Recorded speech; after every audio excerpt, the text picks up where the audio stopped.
The 10 Most Impressive Canvas by Rembrandt. Number 10. The Blinding of Samson, 1636. The Blinding of Samson is one of Rembrandt's most dramatic and heartbreaking paintings, made in 1636, during one of the most creative and productive periods of his career.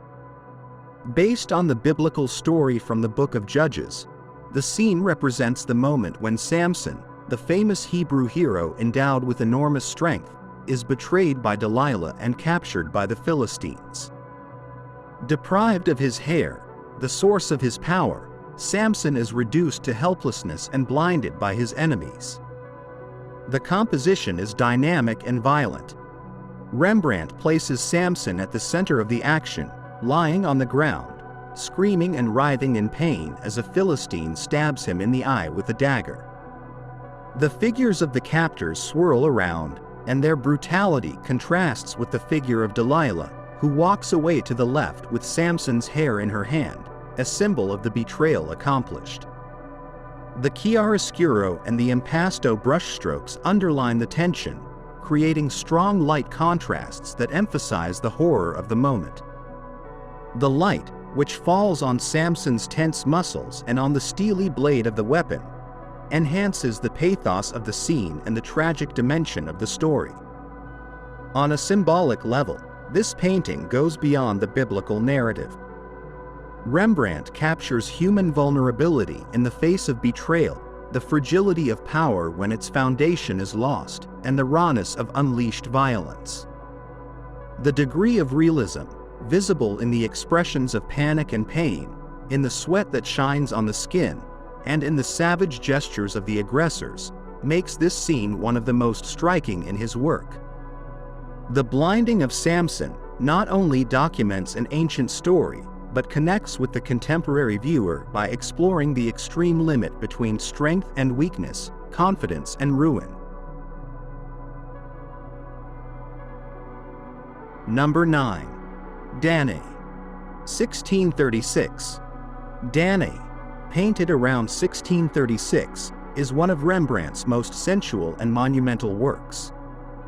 Inspired by Greek mythology, it tells the myth of Danae, the princess who was imprisoned by her father, King Acrisius, to prevent her from conceiving a child who, according to the oracle, would kill him.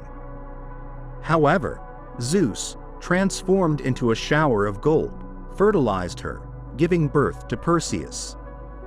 Rembrandt opts for an intimate moment before the divine eruption, presenting Danae half-naked, reclining on a wide bed with soft and shiny sheets. Unlike other painters who represented Danae as an erotically idealized figure, Rembrandt shows her with warm realism, humanizing the figure. Her skin, illuminated by a warm, golden light, reveals pink hues and a corporeal texture. Danae's gaze seems to be directed toward an invisible point, perhaps toward the divine presence that is sensed in the environment. The rich coloring, the exquisite handling of the fabrics and the fusion of light and shadow make the space pulsate with an intimate and expectant atmosphere. The work was altered after Rembrandt's death and was later damaged by a vandal attack in the 20th century. However, restorations have allowed it to be admired in the Hermitage in St. Petersburg. Danae is a hymn to earthly beauty, to vulnerable and dignified femininity, and to the subtlety of myth understood not only as a fantastic tale, but as a profound human experience, full of mystery and promise. Number 8. The Storm on the Sea of Galilee, 1633. The Storm on the Sea of Galilee is Rembrandt's only known seascape, painted in 1633, and depicts the miracle narrated in the New Testament, when Christ calms the raging waters in the face of the panic of his disciples. This oil-on canvas, stolen from the Isabella Stewart Gardner Museum in Boston in 1990 and still missing, is a testament to the painter's narrative wit, capturing the immediacy of danger and human anguish in the face of the indomitable forces of nature. The composition is articulated around a ship tossed by enormous waves, illuminated by a dramatic light that alternates between light and dark. The disciples struggle with the ropes, sails, and rudder, displaying expressions of fear and bewilderment. In contrast, Christ remains serene, seated in the stern, radiating a calm that seems to confront the fury of the elements. The brushwork is detailed in the description of the wood, the soaked clothes, and the sea foam, while the treatment of light and shadow creates a tense and vibrant atmosphere. This painting symbolizes the relationship between man and the transcendent in the midst of chaos, and sums up Rembrandt's ability to provide spirituality and verisimilitude to biblical scenes. The Storm on the Sea of Galilee is not only an epic representation of a miracle, but an intimate approach to human vulnerability in the face of unknown forces and to faith as an anchor in the tempest of life. Number 7. The Syndics of the Drapers' Guild, 1662. The Syndics of the Drapers' Guild, 1662, also known as the Drapers' Meeting, is one of Rembrandt's most famous group portraits and one of the pinnacles of Dutch Golden Age painting. Commissioned by the Amsterdam Drapers' Guild, the work shows 5 syndics and a clerk staring intently at the viewer, as if they had just been interrupted in the middle of an important discussion or audit of accounts. The composition is balanced and restrained. Each character retains his or her individuality, evidenced by facial features, age, expression, and body position. At the same time, the ensemble reflects the group's cohesion, authority, and sense of civic responsibility. Clear lighting, the use of warm, earthy colors, and meticulous brushwork convey the realistic atmosphere of a corporate meeting. This corporate portrait encapsulates the work ethic, guild organization, and bourgeois prosperity of 17th century Amsterdam. Rembrandt's genius lies in endowing an apparently prosaic scene with an intense psychological presence, making each syndic seem like a living, thinking individual and an essential part of the city's economic and social fabric. Number 6. Bathsheba with David's Letter, 1654. Bathsheba with David's Letter, 1654, is one of the painter's most iconic representations of a biblical theme that addresses desire, power, and destiny. The scene shows a freshly bathed Bathsheba, attended to by a maid, holding in her hand the letter in which King David orders her to appear before him. The woman's gaze, serene but full of thought, suggests awareness of the decision she must make. Yielding to the king's will mean betraying her husband Uriah, but rejecting him means risking her life.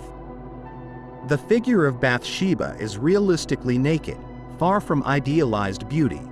Her skin is warm, human, with folds and curves, and her expression mixes resignation, curiosity, intrigue, and sadness. The golden light highlights the texture of the flesh, the shine of the jewels, and the smoothness of the towel. Rembrandt goes beyond conventional eroticism, focusing on the moral drama and humanity of the character, using the biblical story to reflect on free will and the consequences of male power. The intimate and domestic atmosphere, the rich and vibrant brushstrokes, and the psychological depth make this painting a milestone in the representation of the female body in Baroque art. Bathsheba, far from being just a beauty to behold, is a human being facing a vital dilemma, and in that humanity lies the emotional strength of the work. Number 5. The Jewish Bride, 1665. The Jewish Bride, circa 1665, is the traditional name for a double portrait depicting a couple whose exact identity remains a matter of debate. Some believe that it could be Isaac and Rebekah, biblical figures, or a couple contemporary to Rembrandt who wanted to be represented with a symbolic aura. What stands out is the tenderness, complicity and silent affection that can be perceived between the two characters. The man places his hand on the woman's chest in a protective gesture, while she responds with a shy gesture, somewhere between modesty and affection. The brushstrokes are loose and pasty, especially on the clothing, creating a luxurious texture and tonal richness that reflects the artist's technical maturity. The soft lighting caresses the faces and intertwined hands, underlining the emotional meaning of the scene. The Jewish Bride has been interpreted as a poem of conjugal love, a tribute to intimacy and human harmony. In contrast to the biblical or historical scenes of his youth, in this late period Rembrandt prefers the simplicity of a personal emotional bond, showing that the greatness of art also resides in the stillness of a shared moment between two beings who love each other.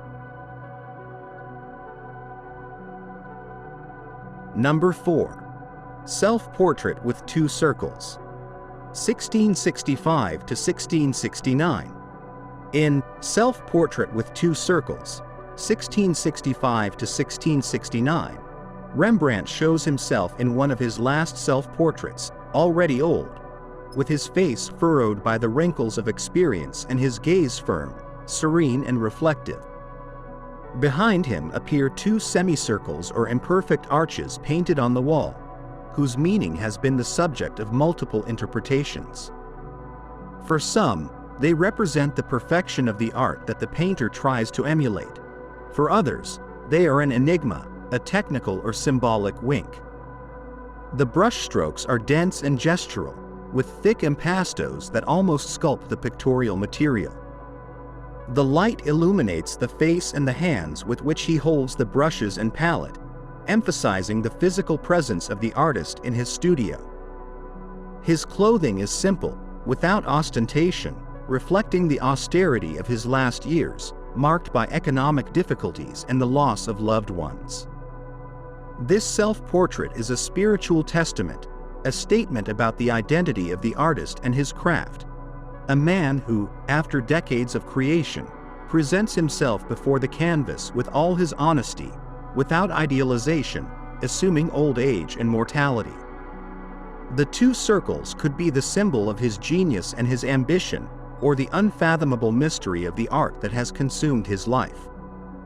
Whatever the interpretation, this work is a milestone in the history of psychological portraiture, an intimate dialogue between the painter, the painting, and the observer.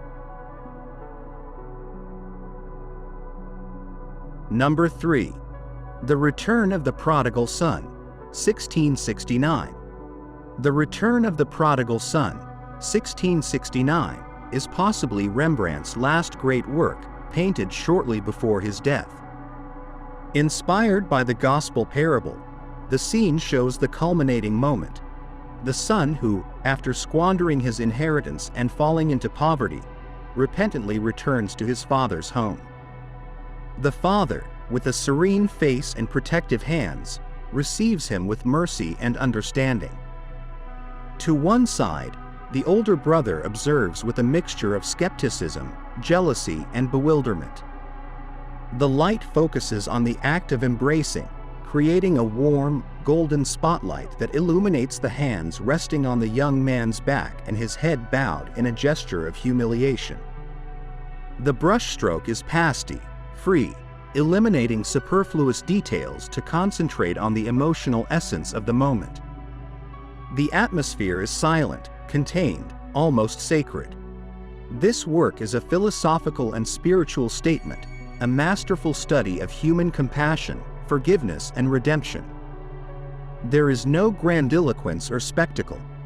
Greatness lies in empathy with the suffering and reconciliation between father and son. With The Return of the Prodigal Son, Rembrandt leaves behind a universal message of tenderness and humanity, a hymn to the dignity of the human being that transcends time and cultural boundaries. Number 2. The Anatomy Lesson of Dr. Nicolai's Tulp, 1632. The Anatomy Lesson of Dr. Nicolai's Tulp, 1632, was the work that catapulted Rembrandt to fame in Amsterdam. The painting depicts a public anatomy class, in which Dr. Tulp demonstrates the muscles of a cadaver's arm to a group of surgeons. Rembrandt organizes the composition around the illuminated cadaver, creating a strong contrast with the dark background. The faces of the doctors reflect interest, scientific curiosity, and the solemnity of the moment. The meticulous anatomical representation of the deceased's arm and hand, the mastery of chiaroscuro, and the careful arrangement of the figures give the scene an aura of professionalism and prestige. At the same time, the painting transcends the documentary function. The individual expressions of the surgeons and the irrefutable presence of death provoke a reflection on human fragility, the role of science, and the search for knowledge as an antidote to ignorance and fear. This work marked a turning point in the young Rembrandt's career, consolidating his reputation and opening the doors to prestigious commissions. The anatomy lesson of Dr. Nicolaes Tulp remains an emblematic image of the exchange between art, science, and humanity, a testament to how the artist knew how to combine realism and deep meaning in a single canvas. Number 1. The Night Watch, 1642. The Night Watch, 1642, whose original title is The Company of Captain Frans Banning Cocq, is Rembrandt's most celebrated work and one of the iconic paintings of Western art. This monumental group composition, commissioned by the Civic Militia of Amsterdam, presents a company of city guards taking to the streets under the direction of Captain Banning Cocq and his lieutenant Willem van Ruytenburch. What makes The Night Watch extraordinary is the dynamization of the collective portrait. Rather than showing the arquebusiers in a static row, Rembrandt arranges them in action, creating an almost theatrical scene full of movement, crossed gestures, and intersecting glances. A golden light falls diagonally, highlighting some figures and leaving others in semi-darkness, generating a dramatic effect. The light contrast, the use of color, and the complex composition form a visual framework that leads the eye across the canvas. In addition, the presence of a mysterious girl with a chicken hanging from her belt and certain symbolic details add layers of interpretation. The work reflects the civic pride, prosperity, and social cohesion of Golden Age Amsterdam, but at the same time breaks with rigid formalism, giving way to a dynamic and psychologically rich narrative. The Night Watch, exhibited at the Rijksmuseum in Amsterdam, is a witness to Rembrandt's genius at the maturity of his career. It is his most popular work and symbolizes his ability to transform a bourgeois commission into a poetic, profound, and timeless vision. Through this canvas, Rembrandt not only immortalized a company of armed citizens, but also marked a milestone in the history of art, inspiring future generations with his compositional, luminous, and emotional mastery.